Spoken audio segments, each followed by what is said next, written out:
बोलने का अवसर दिया, उसके लिए आपको धन्यवाद। जोहार। आज राज्यपाल के अभिभाषण पे पक्ष विपक्ष दोनों के द्वारा चर्चा की जा रही है। पिछले 4 अभिभाषणों को हमने देखा। पक्ष और विपक्ष एक तरफ तारीफों का पुल बांधना ही कर्म है और धर्म है चला, और दूसरी तरफ बुराई करना ही कर्म है और यही धर्म है, ये देखने मिला मुझे 4 और ये 5वें अभिभाषण में। सभापति महोदय, मैं बता दूं, हमारी पार्टी को 10 मिनट मिले हैं। मैं आपका संरक्षण चाहूँगा, मुझे बोलने का अवसर दे। माननीय सभापति महोदय, बाकी आपकी पार्टी के सदस्य कल बोलेंगे ना, आपको 7 मिनट मिली, आप बोलिए। सर, हमें इस चेयर से ही हमें 10 मिनट दिए गए हैं अध्यक्ष महोदय द्वारा, और मैं चाहूँगा आपका संरक्षण मिले और मुझे 10 मिनट बोलने का अवसर प्रदान करें। बोलिए। माननीय सभापति महोदय, पिछले इन 4 सालों के अंदर हमारे राजस्थान की सरकार ने जैसे कि हमारे विधायक कोटे का जो राशि थी उसको बढ़ाया, मिसिंग लिंक सड़क दी, हमारी विधानसभा क्षेत्र में पेयजल के लिए करेणा प्रोजेक्ट जो स्वीकृत किया, इन सभी कार्यों के लिए मैं धन्यवाद देना चाहूँगा। साथ ही राज्य सरकार की जो योजना है, राज्य सरकार के ये भी अभिभाषण में 15 नंबर पे लिखा गया था कि राज्य के नागरिकों के स्वास्थ्य की चिंता हमारी सरकार की सर्वोच्च प्राथमिकता, और उसी को आगे बढ़ते हैं तो चिरंजीवी योजना का काफी बखान हुआ। माननीय सभापति महोदय, चिरंजीवी योजना एक शानदार योजना है, लेकिन धरातल पे जा पा रही कि नहीं जा पा रही? क्या ये योजना सिर्फ कागजों में सीमित हो पा रही है? माननीय सभापति महोदय, ये आदिवासी बाहुल्य क्षेत्र के अंदर मैंने पिछली बार एक क्वेश्चन लगा के आंकड़ा निकलवाया कि आदिवासी क्षेत्र में जो गर्भवती महिला है, एनीमिया का क्या आंकड़ा है, तो 70% एनीमिया महिला है, और एक बैंकर जो आंकड़ा आया 2,15,712 महिलाओं का टेस्ट हुआ, और इसमें से 1,39,000 महिलाएं एनीमिया पाई गई, और इसमें से 11,000 जो महिला है उनके अंदर बैंकर एनीमिया पाया गया। इससे यह साबित होता है कि हमारे स्वास्थ्य विभाग को लेकर जो योजना है वो कहीं न कहीं एक धरी रह जा रही है और कागजों में सिमटती हुई जा रही है। माननीय सभापति महोदय, निःशुल्क जांच की बात होती है, निःशुल्क जांच अच्छी बात है, हो भी रही है, लेकिन जो सरकारी हॉस्पिटल है, हमारे पीएचसी सीएचसी है, उनमें मशीनें खराब होने की वजह से नहीं हो पाती है, और वो लोग प्राइवेट जगह पे जाते हैं और प्राइवेट पे इतनी मोटी रकम वसूली जाती है। राज्य सरकार की ओर से कोई गाइडलाइन नहीं है कि किस प्राइवेट जो क्लिनिक है उनसे कितना जो मरीज आ रहा है उससे कितना राशि लिया जाए, अभी तक कोई तय नहीं हो पाया है। माननीय सभापति महोदय, आदिवासी बाहुल्य क्षेत्र के अंदर एक सिलिकोसिस नाम की एक भयंकर बीमारी है, और उस बीमारी के बारे में राज्य सरकार अभी तक चिंतित नहीं है। लगभग कई डॉक्टरों को भी इसके बारे में नहीं पता है, लेकिन ये अनुवांशिक बीमारी है, और उस बीमारी को लेके गुजरात सरकार देखे, महाराष्ट्र सरकार देखे, आंध्र की सरकार, केरल की सरकार काफी चिंतित है। ये एक सिलिकोसिस सिकल सेल बीमारी, जो सिकल सेल बीमारी एक अनुवांशिक बीमारी है, और अधिकतर ये ट्राइबल इलाकों में पाया जाता है, और ये गुजरात में जो ट्राइबल इलाका है उसमें 14% ये सिकल सेल बीमारी अब तक पाई गई है, लेकिन राजस्थान के अंदर हम इसकी स्क्रीनिंग नहीं कर पा रहे हैं, और मैं चाहूँगा इस सदन के माध्यम से कि इसकी स्क्रीनिंग की जाए और इन लोगों को दवाई उपलब्ध कराई जाए। माननीय सभापति महोदय, अभी पिछले बजट में हमारे आदिवासी विकास कोष के लिए 500 करोड़ रुपए का प्रावधान किया, सुन के बहुत अच्छा लगा, लेकिन इस बजट का अब तक कहाँ उपयोग किया गया, वास्तविक वो बजट धरातल पे नहीं उतरा गया। अभी इस अभिभाषण में 13 नंबर पे लिखा हुआ था कि आदिवासियों का गौरवशाली इतिहास संस्कृति का संरक्षण किया जाएगा, उसके लिए बजट का प्रावधान किया जा रहा है, लेकिन दुर्भाग्य ये है कि जिस संस्कृति के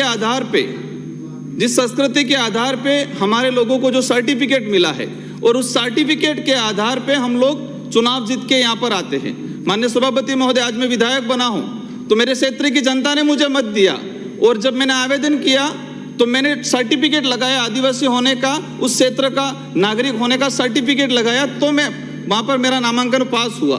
लेकिन दुर्भाग्य है कि कई इस पार्टियों में रहने वाले लोग जो सर्टिफिकेट को कम महत्व देके पार्टियों की टिकट को महत्व देते हैं, और इसी आधार पे, इसी कारण से ये इस क्षेत्र की बात होती है आदिवासी के समाज की बात होती है, हक अधिकार की बात होती है, वो यहाँ पर आके नहीं बोल पाते हैं। लेकिन जनता समझ चुकी है, आने वाले समय में एहसास कराएगी कि टिकट महत्वपूर्ण नहीं है, 2 मिनट में समाप्त करिए अपना। सर्टिफिकेट महत्वपूर्ण है। माननीय सभापति महोदय, शिक्षा के क्षेत्र में एक क्रांति आई, कहना है शिक्षा का अधिकार अधिनियम 2009 लाए गए, लेकिन वर्तमान समय के अंदर हमने स्कूलें खोल दी, सब कुछ किया, हमने व्यवस्था ऐसी बनाई है कि पता नहीं ऊपर के जो IAS लोग हैं किस तरीके से बैठते, सुबह 11 बजे से सूचना मंगाते, जो टीचर लगा हुआ, एक टीचर पोशार पे लगा रहेगा, एक टीचर शाला दर्पण पे लगा रहेगा, एक आधा प्रशिक्षण में जाएगा, तो बच्चों को कब पढ़ाएंगे? हम ऐसी व्यवस्था करें कि कोई भी सूचना मंगाए तो सुबह 10 बजे से 3 बजे तक किसी प्रकार की सूचना नहीं, शाम के 1 घंटा जो समय रहता है 3 से 4 बजे, उस दौरान ही किसी भी प्रकार की जो सूचना है उस सूचना को मंगाया जाए। माननीय सभापति महोदय, अभी हमने कानून व्यवस्था को लेकर चर्चा हुई। कभी बार दुख होता है कि ST SC का जो है कहीं न कहीं फील करते हैं कि कांग्रेस में हम एक सेफ महसूस करते हैं लोग। कंक्लूड कर लीजिए अपना, कंक्लूड कर लीजिए। सभापति महोदय, मेरा समय अभी 6 मिनट ही हुआ है, मैं आपका संरक्षण चाहूंगा, हमारा जो समय है उसी समय में हम बोलने दिया जाए। सभापति महोदय, उधर से बात हो रही थी, कन्याकुमारी पे बात करके गुजरात में बहुत वोट ले लिए उन्होंने, लेकिन राजस्थान के अंदर ST SC पे जो मामले हो रहे, ST SC को लेके भी इंद्र कुमार मेघवाल जो पानी पीने गया उस पर अत्याचार हुआ, उसको मार डाला, कार्तिक भील जो सिरोही में मार डाला, इस पे ना तो विपक्ष बोल रहा है न पक्ष बोल रहा है। माननीय सभापति महोदय, हम चाहेंगे कि इस सरकार में भी अगर ST SC सुरक्षित नहीं है तो आने वाले समय में ST SC के लोग कहीं न कहीं नया रास्ता देखेंगे। माननीय सभापति महोदय, पेपर लीक को लेके काफी चर्चा चली, मैं इस पे कहना चाहूंगा, राज्य सरकार ने प्रावधान किया था कि निःशुल्क बस की व्यवस्था की जाएगी, लेकिन हर बार जो हमारे डूंगरपुर के लोग उदयपुर चित्तौड़ की तरफ एग्जाम देने आते हैं, लेकिन रिटर्न जाने के लिए उनके बसों की व्यवस्था नहीं हो पाती है। माननीय सभापति महोदय, अभी पोषाहार को लेके काफी चर्चा हुई। ICDS विभाग के द्वारा आदिवासी बाहुल्य क्षेत्र हो या कोई भी क्षेत्र हो, उसमें कुपोषित अति कुपोषित को दूर करने के लिए सरकार की कई योजना है, उस योजना के माध्यम से हम पोषाहार उपलब्ध कराते हैं, लेकिन कहीं नहीं वो पोषाहार पशु आहार बनता जा रहा है और ये वास्तविकता है, इस पे हमें ध्यान देना पड़ेगा। माननीय सभापति महोदय, मैं पंचायती राज विभाग की बात करूंगा। हमारे डूंगरपुर जिले में नरेगा की कोई योजना है, कहीं न कहीं ठप पड़ी हुई है और उसका मूल कारण ये है कि 2 पार्टियों के द्वारा मिला हुआ जिला प्रमुख बिठाया गया है। तो राज्य सरकार मंत्री जी ध्यान दे कि डूंगरपुर जिले में पंचायती राज की योजनाओं पे ध्यान दे। माननीय सभापति महोदय, बजरी को लेके काफी चिंतित है सदन और राज्य की जनता परेशान है। माननीय सभापति महोदय, हमारे लोग गुजरात से बिजली लाते हैं, वो बजरी 700 रुपये टन पड़ती है, तो बजरी की व्यवस्था की जाए।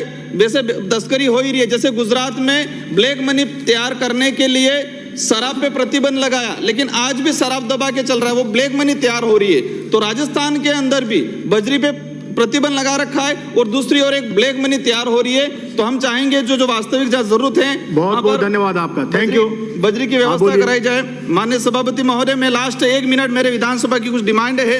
CSC सिमलवाड़ा को उप जिला चिकित्सालय क्रमोन्नत कराया जाए, साथ ही कन्या महाविद्यालय खोला जाए और चिखली में हमारे मुंसिफ न्यायिक मजिस्ट्रेट खोला जाए। IN ऑफिस जो दंबोला है उसको एक्शन ऑफिस कराया जाए और जोत्री और चिखली को IN ऑफिस कराया जाए। साथ ही आदिवासी बाहुल्य क्षेत्र होने के कारण आदिवासी सांस्कृतिक केंद्र खोला जाए और कड़ाना से जो सिंचाई परियोजना के लिए इस बार प्रावधान किया जाए।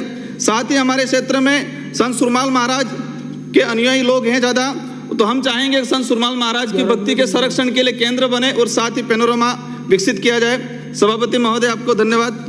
पूरे आपने अपनी पार्टी के 10 मिनट